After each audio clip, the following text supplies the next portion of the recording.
Hello, my dear friends. This is your Auntie Rose, and today I have a story that will make you think twice about taking your loved ones for granted. Pour yourself a cup of tea, get comfortable, and let me tell you about Dorothy, a woman who did something most of us only dream about. She attended her own funeral while she was still alive. My name is Dorothy Henderson.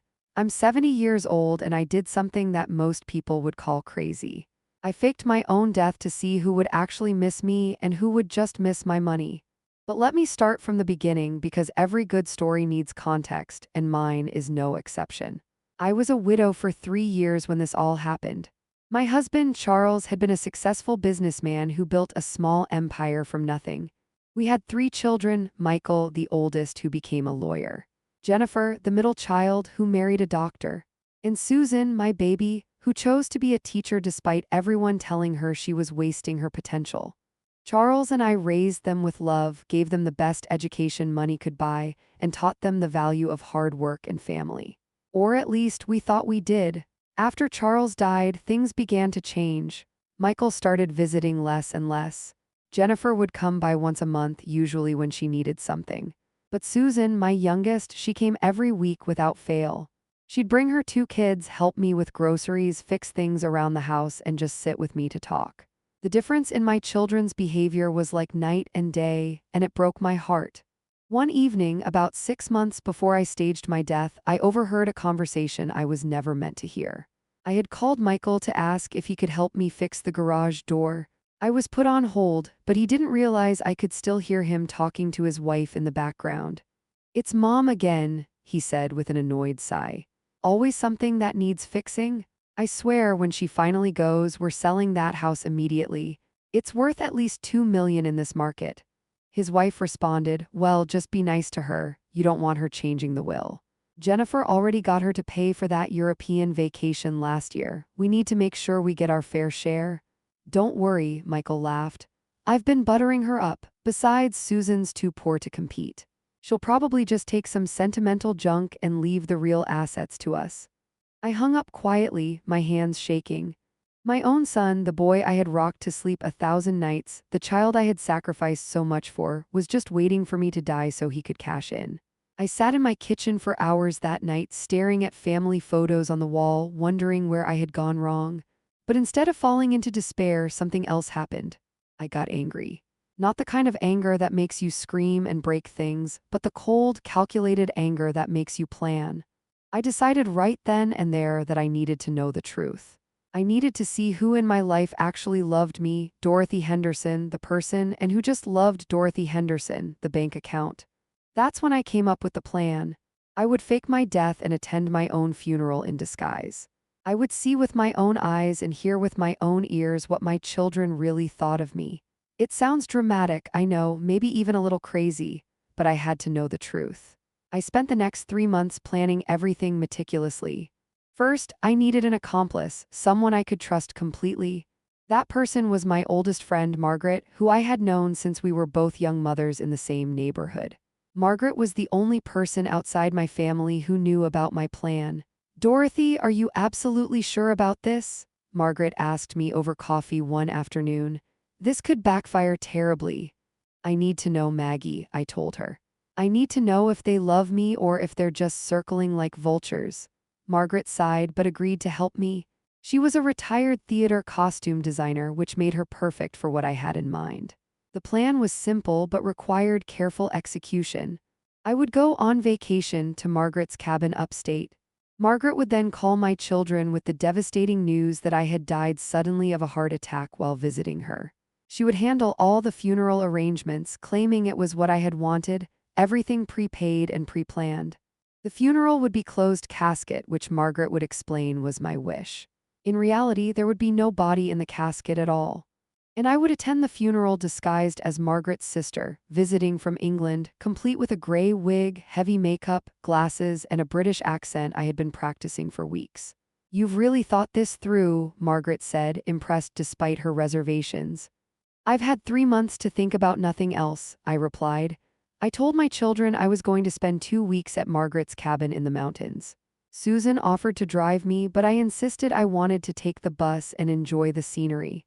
Michael texted back, "Have fun, Mom. with a thumbs up emoji. Jennifer sent a voice message saying she was too busy to talk but hoped I had a nice trip. Only Susan came to see me off. She hugged me tight at the bus station and made me promise to call her every day. "I love you, Mom," she said, and I could see real concern in her eyes. "Are you sure you're okay going alone? You seem different lately." "I'm fine, sweetheart," I assured her, feeling guilty for the deception but knowing it was necessary. "Just need some time to think and relax." I spent the next week at Margaret's cabin and it was actually quite peaceful. I read books, took walks in the woods, and prepared myself mentally for what was coming. Margaret visited twice, bringing supplies and updating me on the funeral arrangements. Everything was going according to plan. On day 8, Margaret made the call. I listened on the extension as she called each of my children with the terrible news. Her performance was Oscar-worthy. Her voice trembled as she explained that I had suffered a massive heart attack while taking my morning walk. I had died before the ambulance could arrive. The paramedics said I didn't suffer, it was quick. Susan's scream through the phone made my own heart break. She sobbed uncontrollably, asking question after question. Was I really gone? How could this happen? Why didn't Margaret call her sooner? I had to cover my mouth to keep from crying out and revealing myself. Michael's response was more measured. "Oh no," he said with what I recognized as performative shock. "That's terrible, I can't believe it. What about the arrangements?" Jennifer cried, but her questions came quickly after. "Did Mom leave instructions? What about the house? Should we come up there?" Margaret explained that I had prepaid for everything and wanted a simple service at our hometown church in 3 days. Closed casket, as was my wish. She gave them all the details and said she would handle everything. Over the next 2 days, I monitored my children's reactions from afar. Margaret kept me updated on the phone calls and messages. Susan was devastated, barely able to function. She had taken time off work and was staying with Margaret, helping with the arrangements while crying constantly. Jennifer and Michael were coordinating with each other, discussing logistics, but Margaret noted that much of their conversation seemed to revolve around practical matters and the estate. The day of the funeral arrived. Margaret had done an incredible job with my disguise. I barely recognized myself in the mirror. The gray wig was styled differently from my usual hair. The glasses changed the shape of my face. Heavy makeup aged me and altered my features. I wore a conservative black dress and pearls, looking every bit the proper British lady. "Remember," Margaret coached me, "you're my sister Beatrice visiting from London. You met Dorothy only once years ago. Keep the accent consistent and try not to react emotionally no matter what you hear." "I'll try," I said, my stomach in knots. We arrived at the church early. It was the same church where Charles and I had been married 47 years ago, the same church where all 3 of my children had been baptized. Seeing it decorated for my funeral was surreal. There were flowers everywhere, and at the front of the church sat a closed casket, empty except for some weighted bags to make it feel authentic. People began arriving. I sat near the back with Margaret, watching as friends, neighbors, and family filed in. Some were genuinely crying. Mrs. Patterson, my neighbor for 20 years, was sobbing into a handkerchief. My book club ladies held each other, red-eyed and devastated. It was touching and terrible to see how many people cared. Then my children arrived. Susan came in first, supported by her husband, Tom. Her face was puffy and red from crying.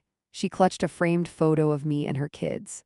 She looked absolutely destroyed, and seeing her like that made me want to run to her and reveal everything right then. But I stayed seated, my hands gripping the pew in front of me. Michael arrived next with his wife, Cynthia. They were dressed impeccably, as always. Michael's face was appropriately somber, and Cynthia dabbed at her eyes with a tissue, though I noticed she was more focused on greeting people and noting who had come. They made their way to the front row, Michael nodding at various attendees with a dignified expression. Jennifer came in last with her husband, Robert. She was crying, but there was something performative about it, the way she made sure people saw her distress. She hugged several people, accepting condolences with dramatic flair. Robert looked uncomfortable, as if he wasn't quite sure how to behave. The service began. Pastor Williams, who had known our family for decades, gave a beautiful eulogy. He spoke about my volunteer work at the church, my dedication to my family, and my kindness to everyone in the community. He told stories that made people laugh and cry. It was actually very moving hearing my life summarized like that. It made me realize I had lived a good life even if my children didn't appreciate it. Then came the time for family to speak. Susan went first. She could barely make it through her speech. She talked about how I was her best friend, how I always believed in her when everyone else thought she was making a mistake by becoming a teacher. She shared memories of baking cookies together, of how I would show up at her classroom with lunch when she forgot to pack it, of how I was the best grandmother her children could ask for. My mom was my rock, Susan said, her voice breaking. I don't know how to exist in a world without her. She taught me that love isn't about grand gestures. It's about showing up day after day, even when it's hard.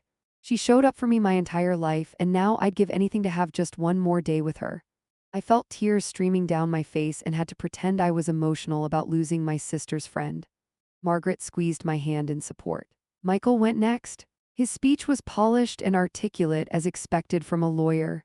He talked about what a strong woman I was, how I had supported Dad in building his business, how I had sacrificed for my children. It sounded nice, and if I didn't know better, I might have believed he meant it. But I could hear the performance in his voice, see how he made eye contact with important people in the audience as he spoke. My mother taught us the value of hard work and determination, Michael said smoothly. She built a life with my father that we can all be proud of. Her legacy will live on through everything she and Dad built together. Her legacy. Everything she and Dad built. Not the love she gave us or the lessons she taught us, but the material legacy. I felt cold listening to him. Jennifer's speech was similar to Michael's, full of nice words and pleasant memories, but lacking real depth or genuine emotion. She cried prettily as she spoke, but I noticed she kept glancing at her phone, checking the time as if she had somewhere more important to be. After the service, everyone moved to the church hall for the reception. This was the part I had been dreading most.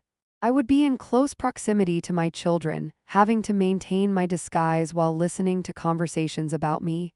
Margaret introduced me to a few people as her sister Beatrice. I shook hands and spoke in my practiced British accent, offering condolences and saying how sorry I was that I never got to know Dorothy better during her life. Then I overheard Michael and Jennifer talking in a corner. They didn't notice me nearby, partially hidden by a large floral arrangement. Did she leave a will with the lawyer, or is it at the house? Jennifer asked Michael quietly. I'm meeting with her attorney tomorrow, Michael replied. Everything should be straightforward. Dad's will left everything to Mom, and Mom's will supposedly divides things equally among the three of us. Supposedly, you think she might have changed it. I hope not, though if she did, it was probably to give more to Susan. You know how Mom always bobbied her. Jennifer snorted. Susan chose to be poor, that's not our fault. Mom and Dad built something substantial, and we shouldn't have to subsidize Susan's lifestyle choices. Agreed. The house alone is worth millions. We could sell it and split the money 3 ways, but I guarantee Susan will want to keep it for sentimental reasons. Well, she can't afford to buy us out, so that's not happening, Jennifer said firmly. We'll sell the house, sell the vacation property, liquidate the stocks, everything. I need the money for the kids' college funds and Robert's practice expansion. And I've got the boat I want to buy, Michael added. Mom would understand. It's not like she's using the money anymore. They both laughed, actually laughed, at my funeral reception, while discussing how quickly they could dismantle everything Charles and I had built over a lifetime. I felt nauseated. Margaret noticed my pale face and guided me to a chair, handing me a glass of water. Are you okay? She whispered. I heard enough, I whispered back in my normal voice, dropping the accent for a moment. But I wasn't done listening. Throughout the reception, I moved carefully around the room, eavesdropping on conversations. Some people shared genuinely moving stories about me, how I had helped them during difficult times, how I had been a good friend and neighbor. These moments reminded me that I had made a positive impact on many lives. But I also heard Michael and Cynthia discussing which of my jewelry pieces Cynthia wanted. I heard Jennifer on the phone with a real estate agent, asking about market values in my neighborhood. I heard them both complaining about Susan's emotionalism, about how she was making everything harder by being so devastated. Susan, meanwhile, sat quietly in a corner with her husband and children. Her kids, my grandchildren, were crying. 11-year-old Emma held that photo of me, stroking it gently. 9-year-old Jake kept asking his mom when Grandma Dorothy was coming back. Susan just held them and cried with them, unable to offer comfort when she had none for herself. I watched Tom, Susan's husband, step away to talk to Michael. I moved closer to listen. "Hey, Mike," Tom said. "I know this isn't the time, but Susan's pretty worried about the house. She's hoping maybe we could keep it in the family. The kids have so many memories there with Dorothy." Michael's face tightened. "We'll have to see what makes the most financial sense, Tom. I know Susan's attached, but we're talking about a multi-million-dollar asset. None of us can afford to be sentimental right now." "I understand, but maybe there's a way to work it out." "Susan would be heartbroken if—" "Tom," Michael interrupted, his voice sharp. "Susan needs to grow up and face reality. Mom's gone, the house is just a house. We'll do what's best for everyone, and that probably means selling. Susan will get her third of the proceeds, that's more than fair." Tom looked like he wanted to say more but just nodded and walked away. I could see the frustration and sadness on his face. He genuinely cared about Susan's feelings, about honoring my memory, unlike my own son. The reception finally ended. People left with hugs and promises to check on the family. Michael and Jennifer were among the first to leave, citing various obligations. Susan was one of the last, helping Margaret clean up despite Margaret's protests. "You should go home and rest, dear," Margaret told her gently. "I can't," Susan said, her voice hoarse from crying. "If I stop moving, if I sit still, it all becomes too real. My mom is gone. She's actually gone, and I never got to say goodbye." She broke down, sobbing again, and Margaret held her. I had to turn away, pretending to organize flowers because I was about to break down myself. After everyone left, Margaret and I went back to her house. I took off my disguise and looked at my real face in the mirror.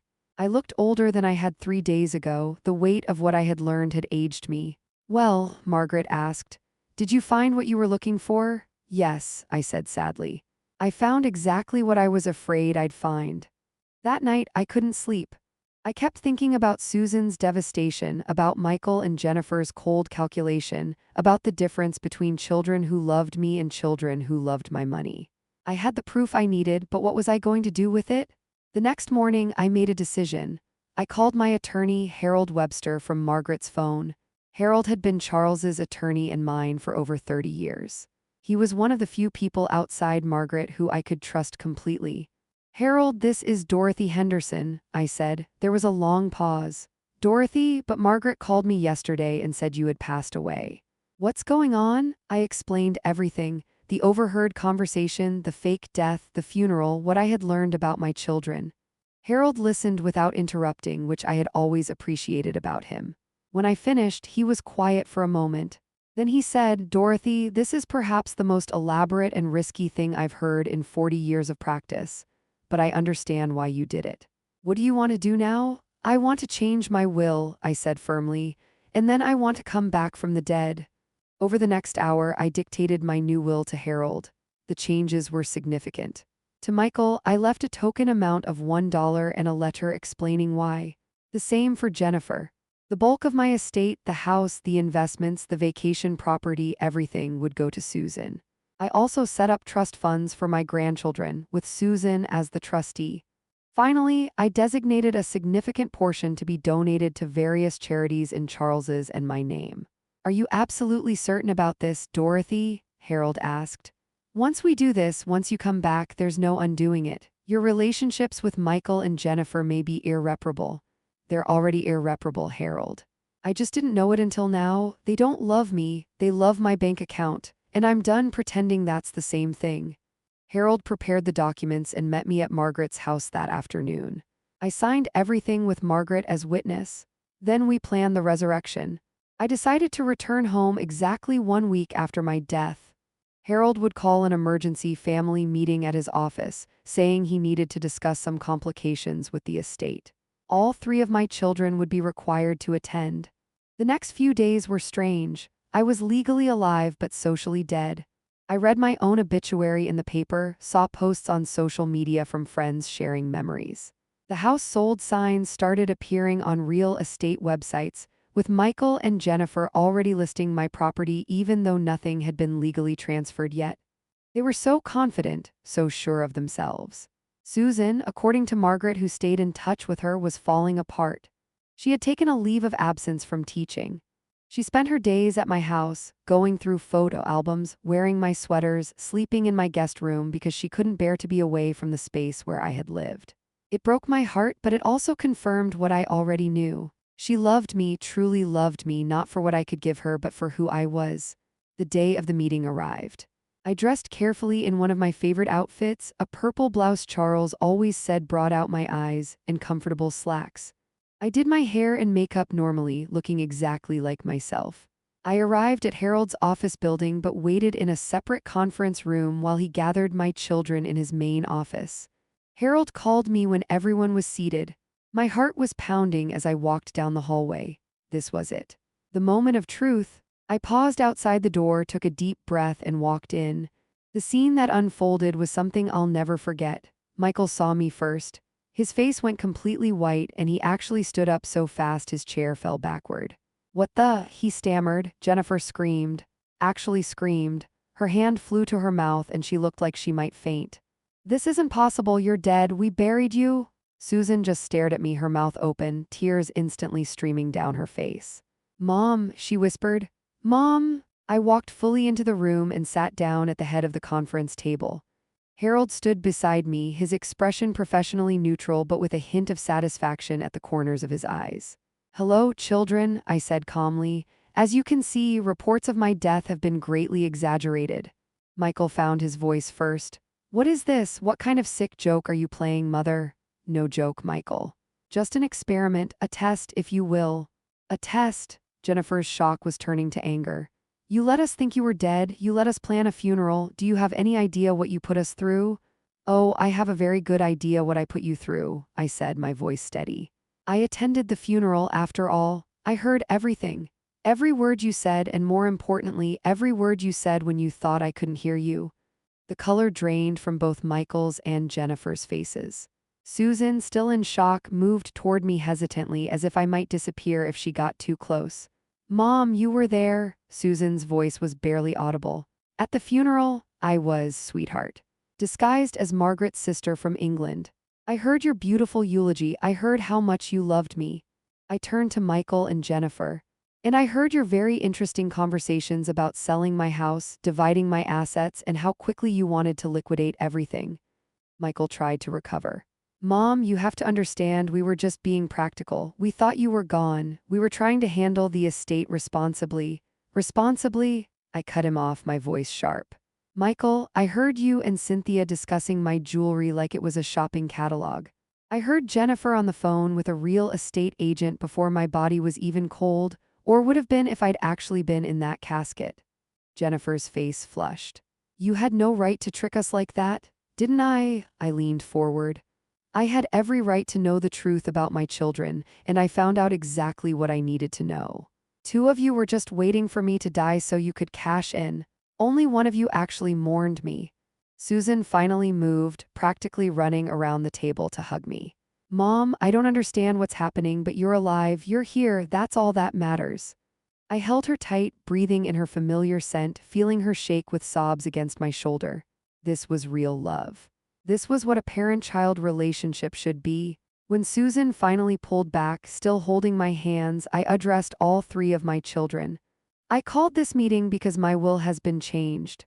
Harold has the new documents.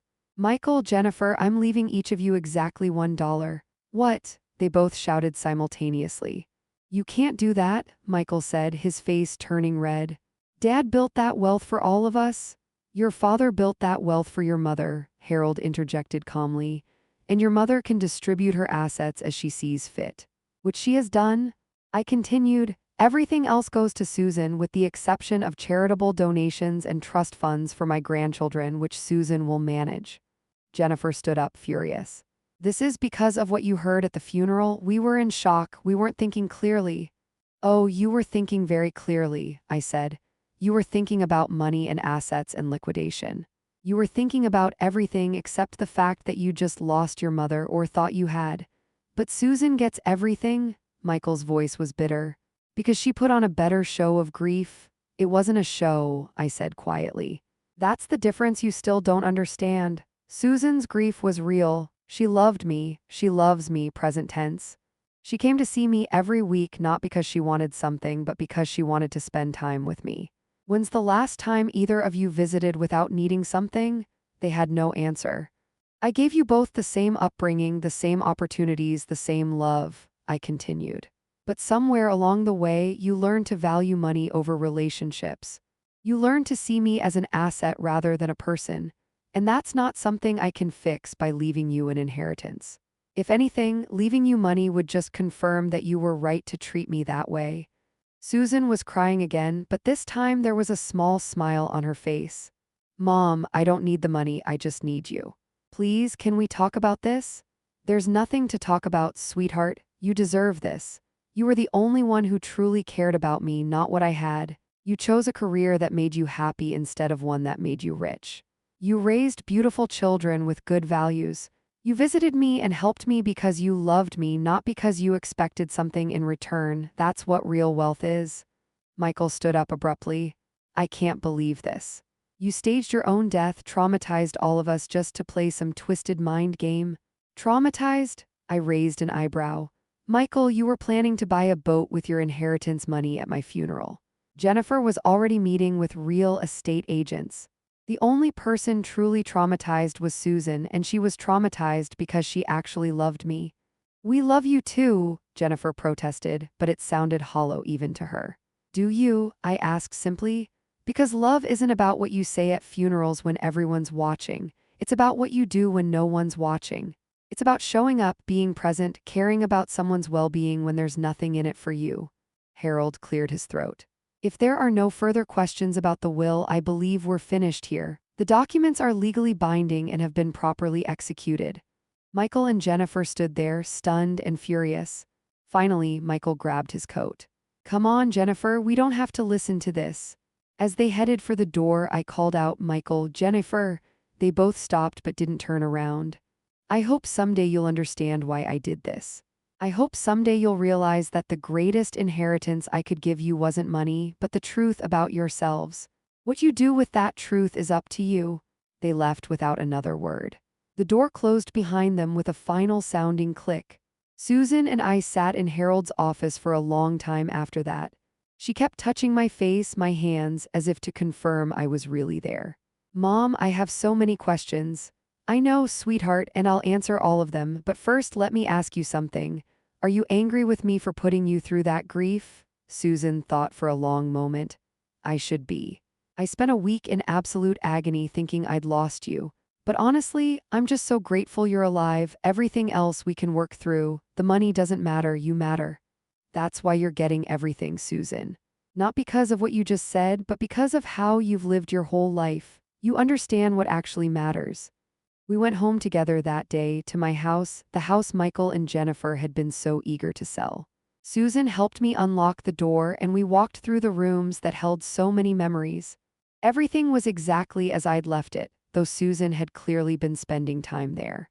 There were used tissues on the coffee table, a blanket on the couch where she'd been sleeping, photo albums spread out on the dining room table. I've been staying here, Susan admitted. I couldn't bear to let it go. Tom and the kids have been staying at our place, but I needed to be close to you somehow. I was going through all our old photos, trying to hold on to the memories. We sat together on the couch looking at those photo albums. Pictures of all three children at various ages, family vacations, holidays, graduations. There were happy times with Michael and Jennifer too, moments when they had been loving children. It made the current situation even sadder. Do you think they'll ever forgive me? I asked Susan. I don't know, Mom. Do you think they'll ever forgive themselves? It was a good question. Over the next few weeks, I learned the answer, at least partially. Michael and Jennifer tried to contest the will, of course. They hired lawyers and claimed undue influence, diminished capacity, all the usual tactics. But Harold had prepared for this. We had medical evaluations proving my sound mind, video testimony explaining my decisions, and documentation of their behavior at the funeral, including receipts showing Jennifer had contacted a realtor before the funeral had even taken place. The will stood. Michael and Jennifer each received their $1, along with a letter I had written to each of them. I never knew if they read those letters. They certainly never responded to them. Susan tried to refuse the inheritance at first, saying it wasn't fair that her siblings needed to be included. But I was firm. This isn't about fairness, sweetheart, it's about values. And your values are the only ones worth rewarding. Eventually, she accepted it, but she did something that made me prouder than anything else could have. She set up college funds for Michael's and Jennifer's children, her nieces and nephews, even though their parents had cut off all contact. She wanted to make sure the next generation had opportunities, regardless of their parents' choices. As for me, I'm still alive and well. I see Susan and her family regularly. My grandchildren, Emma and Jake, visit often, and we bake cookies and work on school projects together. I volunteer at Susan's school sometimes, helping in the library. I've joined a new book club and taken up watercolor painting. Life is good. I haven't seen or spoken to Michael or Jennifer in the 2 years since the funeral. I've heard through the grapevine that they're doing fine financially. They didn't need my money as badly as their behavior suggested. Michael bought a smaller boat. Jennifer's husband expanded his practice with a loan instead of inheritance money. They've moved on with their lives. Sometimes I wonder if I did the right thing. Staging my death was extreme, dramatic, maybe even cruel. But it revealed a truth that needed revealing. If I had died for real without knowing how they truly felt, I would have gone to my grave believing my children all loved me equally. And they would have inherited equally, never being held accountable for their behavior, never having to face the consequences of valuing money over relationships. This way, at least, they know. They know that I saw who they really were, and I made my decision based on truth, not illusion. Maybe that knowledge will change them someday. Maybe they'll look at their own children and realize what they lost, or maybe they won't. That's not something I can control. What I can control is how I spend my remaining years. And I choose to spend them with the people who actually want to be with me, not just with what I have. I choose to invest in relationships that are built on love, not expectation. I choose to live authentically, surrounded by genuine affection. People in town still talk about it sometimes, the mysterious illness that almost took Dorothy Henderson and her miraculous recovery. Those who know the truth are sworn to secrecy. It's become a local legend of sorts. And every time someone brings it up, I just smile and say, life is full of surprises. You never know what you'll learn when you pay attention. The real lesson in all of this isn't about inheritance or money. It's about the difference between being loved and being needed. It's about the difference between children who see their parents as people worthy of respect and children who see their parents as obstacles between them and an inheritance. It's about the stories we tell ourselves versus the truth we'd rather not see. I attended my own funeral, and I learned who would miss me and who would just miss my money. It was painful, heartbreaking even, but it was also liberating. I now know exactly where I stand with my children, and I've made my peace with that knowledge. To anyone listening who has aging parents, let me tell you something. Visit them not when you need something, but just because. Listen to their stories. Help with their errands. Be present in their lives. Not for an inheritance, not out of obligation, but because they're human beings who loved you first, before you could do anything for them, before you were successful or accomplished or wealthy. They loved you when you were helpless and needed everything. The least you can do is love them back when they need nothing but your presence. And to anyone who's wondering if their family loves them or just tolerates them until they inherit, maybe you don't need to fake your death to find out. Maybe you just need to pay attention. Listen to what people say when they think you can't hear. Watch what they do when there's nothing in it for them. The truth is usually there if you're willing to see it. As for me, I'm spending my second chance at life wisely. I garden, I paint, I read to my grandchildren, I have coffee with Susan every Tuesday. I volunteer at the animal shelter on Thursdays. I'm not waiting for my life to have meaning after I'm gone. I'm creating meaning right now, every day, in small moments and genuine connections. And you know what? I sleep better now than I have in years, because I know the truth. And the truth, however painful it was to discover, has set me free. So that's my story, dear friends. The story of the funeral I attended while I was still alive. The story of how I learned that the greatest gift you can give someone isn't money or property, but the truth. And sometimes the greatest gift you can give yourself is the courage to seek that truth, no matter how painful it might be. Now, before I finish this story, I need to tell you what happened about 6 months after everything settled. Because life, as I've learned, always has one more surprise up its sleeve. I was in my garden one Saturday afternoon, planting roses. Charles had always loved roses, and I'd let the garden get a bit wild after he died. But now, with my renewed appreciation for life, I was bringing it back to its former glory. I was on my knees in the dirt, hands deep in the soil, when I heard a car pull up in the driveway. I looked up, shading my eyes from the sun, and my heart stopped. It was Jennifer's car. I stood up slowly, brushing dirt from my gardening gloves, and watched as Jennifer got out. She looked different. Thinner, tired, older somehow. She stood by her car for a long moment, just staring at the house before she finally walked toward me. We stood there in the garden, 5 feet apart, neither of us quite knowing what to say. "Mom," Jennifer finally said, her voice small. "Can we talk?" I gestured to the patio table. "Would you like some iced tea?" She nodded, and I went inside to pour 2 glasses. My hands were shaking. I didn't know what to expect. Was she here to yell at me again, to try to manipulate me into changing the will? Or was this something else? When I came back out, Jennifer was sitting with her head in her hands. She looked up when she heard me, and I was shocked to see tears on her face. Real tears, not the performative kind I'd seen at the funeral. "I read your letter," she said as I sat down. "The one you left with the will. I threw it away at first. I was so angry. But then, a few weeks ago, I found myself going through the trash to get it back. I've read it probably 50 times since then."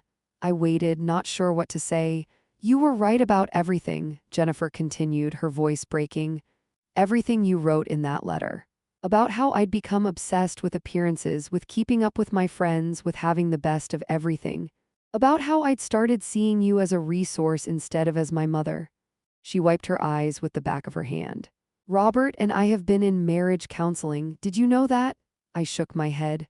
The stress of everything, the will contest, the financial pressure, it all came crashing down. And in one of our sessions, the therapist asked me to describe my relationship with you. And I couldn't do it, Mom. I couldn't describe you as a person. All I could talk about was what you did for me, what you gave me, what you represented. I couldn't tell her about your favorite color or what made you laugh or what you dreamed about when you were young. I knew nothing about you as a person. Fresh tears spilled down her cheeks. "That's when I realized you were right. I didn't love you. I loved the idea of you, the function of you, but I didn't actually know you or love you as a human being. And that realization, Mom, it broke something inside me." I felt my own eyes filling with tears. "Jennifer, no, please let me finish," she interrupted. "I'm not here to ask you to change the will. Susan deserves everything you gave her. I'm not here to make excuses. I'm here to apologize, truly apologize, for failing you as a daughter, for taking you for granted, for reducing you to a bank account in my mind. For every time I was too busy for you, for every visit I cut short, for every phone call I ignored." She pulled out a small notebook from her purse. "I've been writing things down, things I want to know about you, things I should have asked years ago. Like, what was it like when you first met Dad? What did you want to be when you were a little girl? What's your happiest memory? What keeps you up at night? What makes you feel alive?" I looked at the notebook, filled with questions in Jennifer's neat handwriting, and something inside me softened. "I don't know if you can forgive me," Jennifer said. "I don't know if I can ever make up for the years I wasted. But I want to try. Not for money, not for inheritance, but because I finally understand what I lost. I lost my mother while she was still alive, and that's so much worse than any funeral." We sat in silence for a moment, the only sound the birds in the garden and the distant hum of a neighbor's lawn mower. "Your favorite color is periwinkle blue," I said finally. "Like the flowers that used to grow by your grandmother's house. You loved those flowers when you were little." Jennifer looked up, surprised. "Your happiest memory is probably the summer you were 12, when we all went to the lake house and you learned to water ski," I continued. "You were so proud when you finally got up on those skis. Your dad and I cheered so loud the people in the next cove probably heard us." Jennifer was crying openly now. "I remember that. I'd forgotten, but I remember. You wanted to be a veterinarian when you were young," I said. "You brought home every stray animal you found. We had 3 cats, 2 dogs, a rabbit, and at one point, a bird with a broken wing that you'd found in the park. You cried for days when the bird died, even though we'd explained that it might not survive." "I forgot about the bird," Jennifer whispered. "I forgot about all of that." "We forget a lot as we get older," I said. We forget who we were, who we wanted to be, what really mattered. We get caught up in the race, in keeping up, in accumulating. And we forget the simple things, like the feeling of accomplishment when you master something new, or the joy of helping a wounded creature, or the importance of just being present with the people you love. Jennifer opened her notebook. Will you answer these questions? Will you tell me about yourself? I know I don't deserve it, but I want to know you, Mom, really know you. I looked at my daughter, this woman who had hurt me so deeply but who seemed genuinely ready to change, to grow, to become someone better. It would have been easy to turn her away, to hold onto my hurt and anger. Part of me wanted to, but I thought about Charles, about what he would say. He always believed in second chances, in the possibility of redemption. Yes, I said, I'll answer your questions, but Jennifer, I need you to understand something. This can't be a one-time thing. It can't be a few visits and then back to the way things were. If we're going to rebuild our relationship, it has to be real, it has to be consistent, and it has to be because you genuinely want it, not because you feel guilty. I do want it, Jennifer said earnestly. I've been seeing Susan with you, how close you two are, how natural and easy your relationship is. I used to be jealous of that, but now I understand. Susan has that relationship with you because she invested in it, because she showed up, because she cared. And I want that too, not to compete with Susan, but because I finally understand what I've been missing. We spent the rest of that afternoon on the patio. Jennifer asked me questions from her notebook and I answered them. I told her about meeting Charles at a dance in 1955, how he stepped on my foot during the first song and spent the rest of the night apologizing. I told her about wanting to be a teacher when I was young, but getting married instead and never regretting it because I got to raise 3 beautiful children. I told her about my fear of getting old and being forgotten, about my joy in simple things like a perfectly baked pie or a beautiful sunset. And Jennifer listened. Really listened, not checking her phone, not thinking about what she needed to say next, just present and engaged in a way she hadn't been in years. When she left that evening, she hugged me tight. Thank you, Mom. For giving me another chance, I won't waste it. I hope you don't, I said. But Jennifer, remember, the will isn't changing. This isn't about that. I know, she said, and I don't want it to change. This is about something more important than money. This is about getting to know my mother before it's too late. After Jennifer left, I called Susan to tell her about the visit. I could hear the wariness in Susan's voice. She'd been hurt by her siblings' behavior too, had watched them dismiss and disrespect me for years. Do you think she's genuine? Susan asked. I don't know, I admitted, but I think she wants to be, and maybe that's enough to start with. Just be careful, Mom, I don't want to see you get hurt again. I will, sweetheart. But I also have to give her a chance to prove she's changed. Everyone deserves that. Jennifer started coming over once a week. At first, I was skeptical, waiting for her to slip back into old patterns, to start making excuses for missing visits or to show up with hidden agendas. But weeks turned into months and she kept showing up. She'd come for lunch, help me in the garden, go through old photo albums with me. She asked questions about my life, about Charles, about her childhood, really trying to understand and connect. She also started being more present in her own life. She quit several of her social committees that she'd only joined for appearances. She started having regular dinners at home with Robert and their kids instead of always eating at expensive restaurants. She seemed lighter, happier, more at peace. As for Michael, I haven't seen or heard from him directly, but Jennifer told me that her brother had doubled down on his bitterness. He'd told their extended family his version of events, painting me as a cruel, manipulative woman who had staged an elaborate psychological torture. Some relatives believed him, some didn't. I made peace with the fact that I might never have a relationship with Michael again.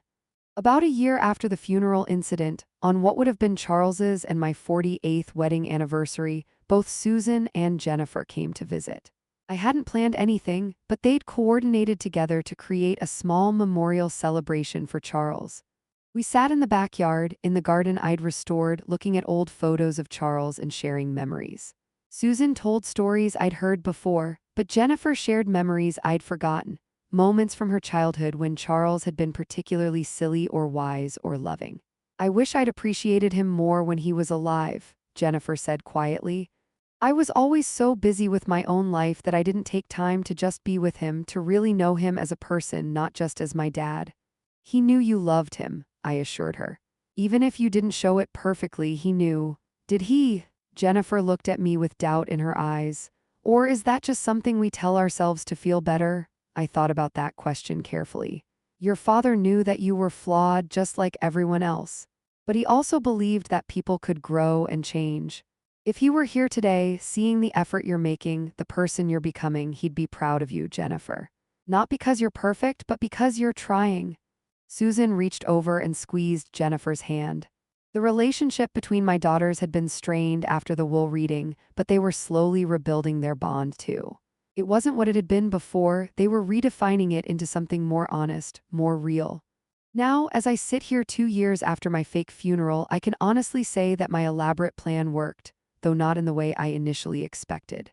I thought I was teaching my children a lesson about greed and respect, and I did teach them that, but I also learned something myself. I learned that people are capable of change if they're given the right motivation. I learned that sometimes the harshest truth is the kindest gift. I learned that real love can survive betrayal if both people are willing to work at rebuilding trust. And I learned that forgiveness doesn't mean forgetting or pretending nothing happened. It means acknowledging the pain, learning from it, and choosing to move forward anyway. My relationship with Jennifer will never be what it was before. That innocent trust is gone. But in some ways, it's better now. It's more honest, more intentional, more real. She knows me as a person now, not just as mom. And I know her struggles, her regrets, her genuine desire to be better. Susan and I are still as close as ever. If anything, the whole experience brought us even closer because it confirmed what we both already knew, that our relationship was built on a foundation of genuine love and mutual respect. Susan tells me sometimes that she feels guilty for receiving the bulk of the inheritance, but I remind her that she earned it through years of consistent love and care.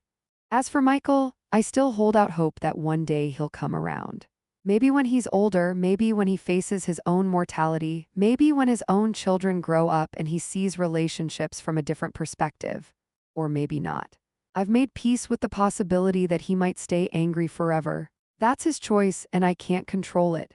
I'm 72 years old now, and I feel more alive than I did at 70. Faking my death gave me a strange gift, a chance to see my own life from the outside, to understand my impact on others, to make changes while I still could. Not many people get that opportunity. I garden every day that weather permits. I volunteer at the local library. I take painting classes. I have coffee with Margaret every Friday, and we laugh about our grand deception. I see Susan and her family at least 3 times a week. Jennifer visits every Thursday for lunch. My grandchildren stop by after school sometimes, filling my house with noise and energy and life. And every night before I go to sleep, I talk to Charles. I tell him about my day, about the kids, about the funny things his grandchildren said. I thank him for the fortune he left me, not just the money but the wisdom to use it to teach our children important lessons. I thank him for loving me for 45 years, for being my partner, my best friend, my biggest supporter. Sometimes I wonder what he would think about what I did, staging my own funeral, manipulating our children, changing the will so drastically. Would he approve? Would he think I went too far? But then I remember something he used to say. Antonia, he'd tell me, kindness without honesty is just enabling. Sometimes the kindest thing you can do for someone is show them the truth about themselves, even if it hurts. That's what I did. I showed my children the truth about themselves. And while the method was unconventional, maybe even extreme, the results speak for themselves. One daughter learned before it was too late. One son may learn eventually or may not. And one daughter already knew and was rewarded for that knowledge. I don't regret what I did, not for a moment. Because now I know the truth about my relationships, and that knowledge, however painful it was to gain, is worth more than any amount of money. So here's what I want you to take away from my story, dear friends. Don't wait until your funeral to find out who really loves you. Pay attention now. Notice who shows up not just for the big moments, but for the ordinary Tuesday afternoons. Notice who asks about your day and actually listens to the answer. Notice who helps without being asked, who remembers the small details, who makes time even when they're busy. And if you're the child in this story, if you're the one who's been taking your parents for granted, treating them like an obligation or a resource rather than as human beings worthy of respect and genuine affection, change now. Don't wait until it's too late. Don't wait until you're standing at a real funeral filled with real regret, wishing you had one more chance to do things differently. Visit your parents, call them. Ask them about their lives, their dreams, their memories. Know them as people, not just as mom or dad. Because someday they'll be gone for real, and no amount of money, no inheritance, no material possession will fill that void or ease that regret.